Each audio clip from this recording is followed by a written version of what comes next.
Assalamualaikum dan salam sejahtera. Saya Nurul Wahidah binti Salim dan saya akan membentangkan pembentahan yang bertajuk Jelaskan peranan kepimpinan guru dalam menghasilkan pembelajaran yang berkesan. Secara sinonim, guru mempunyai persepsi bahawa kepimpinan guru terletak di bahu pengetua ataupun pentadbir sekolah. Menurut Blaise M. Blaise 1998, asas kejayaan sebuah sekolah bukannya disebabkan oleh pemimpin pengajaran iaitu pengetua atau guru besar sahaja, tetapi adalah didorong oleh koordinasi dan kolaborasi guru sebagai pemimpin pengajaran manakala pengetua adalah sebagai penyelaras atau pentadbir. Guru adalah pendidik yang dikurniakan dengan pelbagai tanggungjawab. Pendidik di sekolah tidak hanya mengajar tetapi juga merupakan pemimpin. Sesungguhnya, pemimpin adalah kunci di dalam keberkesanan pembelajaran. Okey, apakah itu peranan kepimpinan guru? Menurut cubaan 1984, mengatakan kepimpinan sebagai usaha atau tindakan mempengaruhi pihak lain dengan secara formal atau tidak formal bagi tujuan untuk mencapai matlamat yang diingini.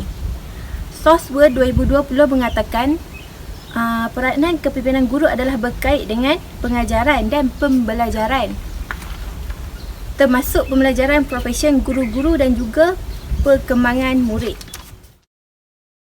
Okey, proses PNP secara normal berlaku di dalam bilik darjah yang mana murid-murid mengikuti pembelajaran dan guru berperanan sebagai pemimpin.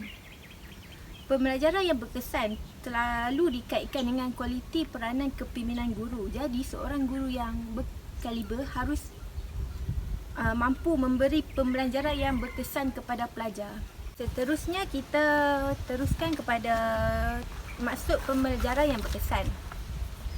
Maksud pembelajaran yang berkesan ialah seorang pengajar atau guru yang harus memiliki pengetahuan yang luas dan mendalam mengenai sesuatu ilmu pengetahuan serta mempunyai kemahiran atau teknik profesion yang tinggi.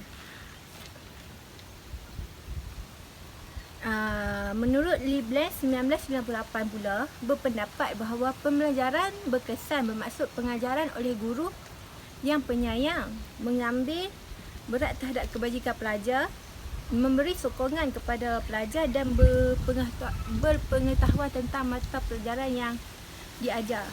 Jadi di sini maksudnya guru perlulah mempunyai kemahiran yang tinggi untuk setiap kemahiran yang ingin diajar supaya pembelajaran yang berkesan dapat dicapai. Jadi pembelajaran yang berkesan amat berkait rapat dengan ciri-ciri guru iaitu personaliti, sikap, pengalaman mengajar, bakat dan pencapaian.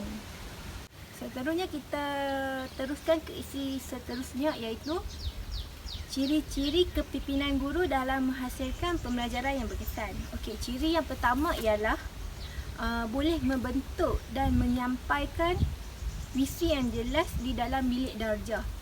Maksudnya di sini, jika guru tidak mempunyai tujuan yang jelas dalam pengajaran sesuatu, dalam pengajaran, jadi jika tidak jelas sesuatu pembelajaran ini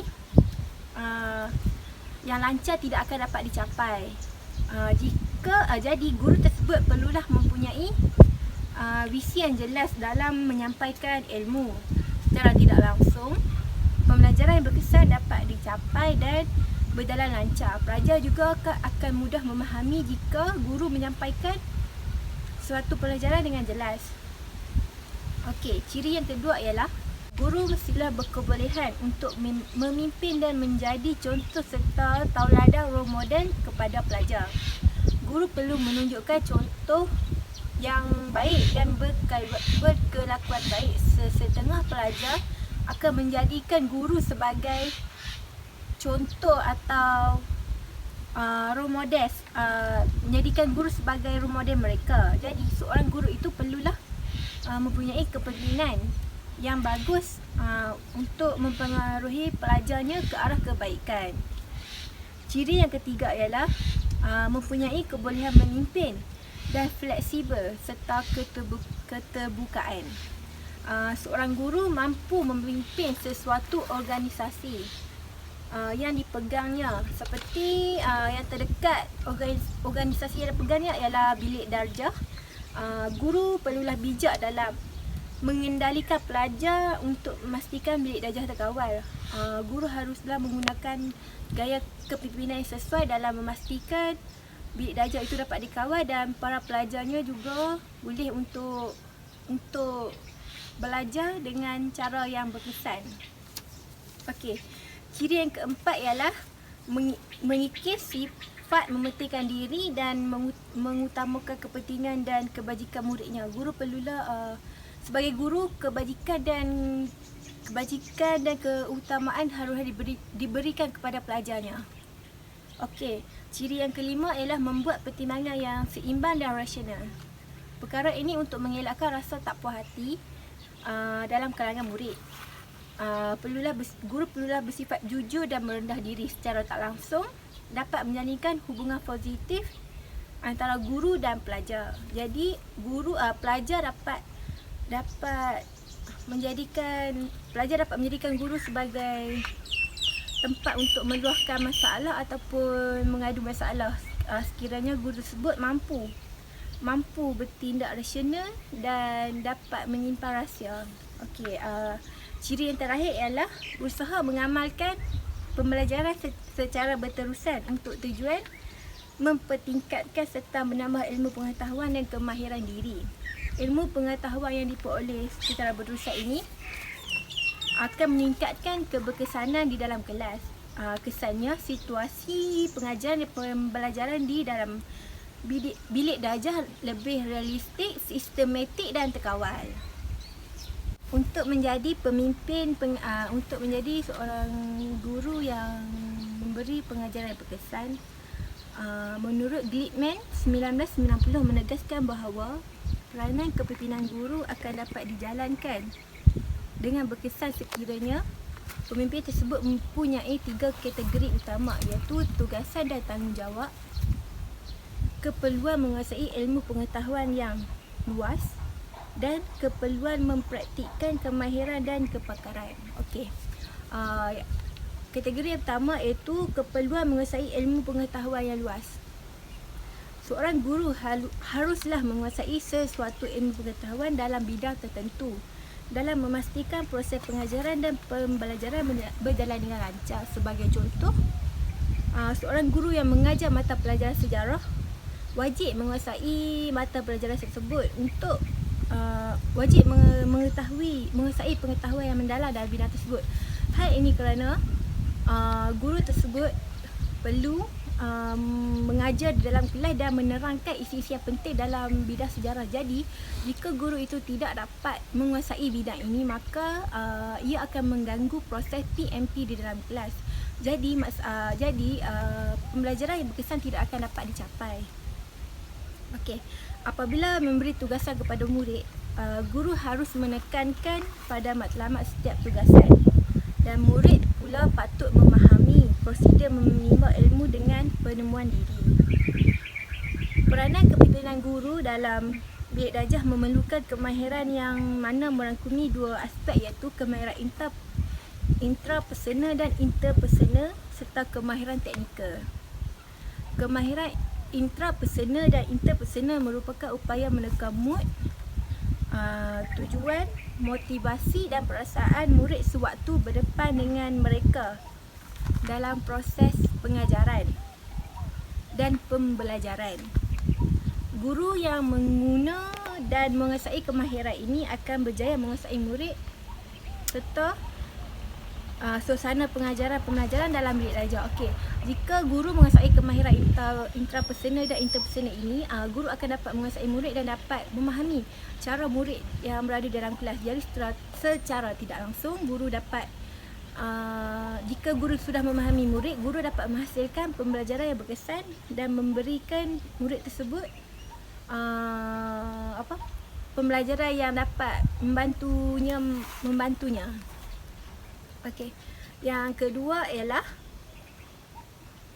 tugasan dan tanggungjawab.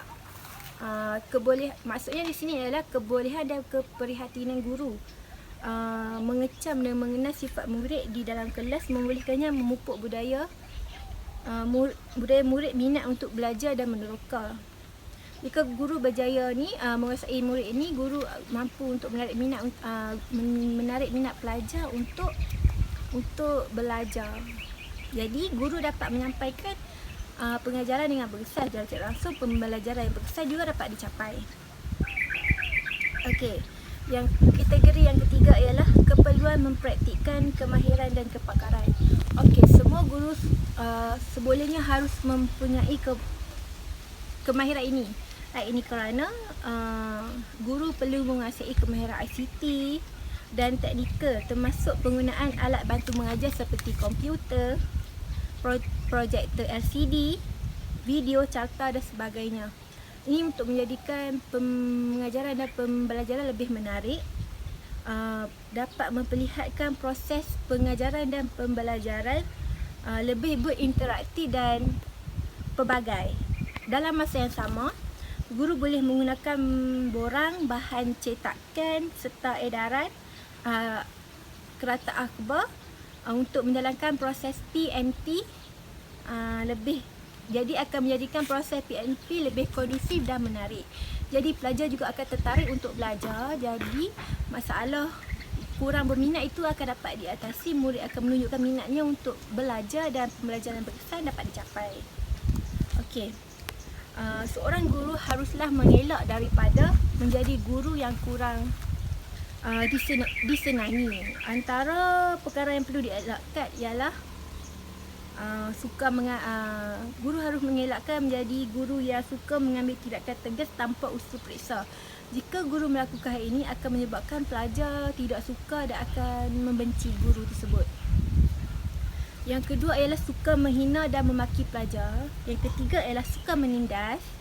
Yang keempat, suka mengumpat, suka merajuk tidak tentu hala, suka membebel sepanjang proses pengajaran, dan ini menyebabkan pelajar kurang senang dan tidak dapat fokus kepada pembelajarannya. Jadi perkara-perkara ini perlu dielakkan dalam proses PNP. Jika tiada ciri-ciri ini, seorang guru dapat mencapai pembelajaran yang berkesan. Jadi ciri-ciri yang kurang disenangi ini haruslah dielakkan oleh guru dalam mencapai pembelajaran yang berkesan. Secara kesimpulannya, peranan kepimpinan guru yang diamalkan oleh guru bukan sahaja boleh menentukan pencapaian matlamat sebuah bilik darjah, malah memberi kesan ke atas semua individu yang ada dalam bilik darjah tersebut. Guru harus bertindak termasuk merefleksi diri dan cuba melaksanakan pembelajaran secara kolaboratif dan penyelesaian masalah dalam menuju ke arah mewujudkan peranan kepimpinan guru. Secara tidak langsung, peranan kepimpinan guru membolehkan pembelajaran berlaku dengan berkesan.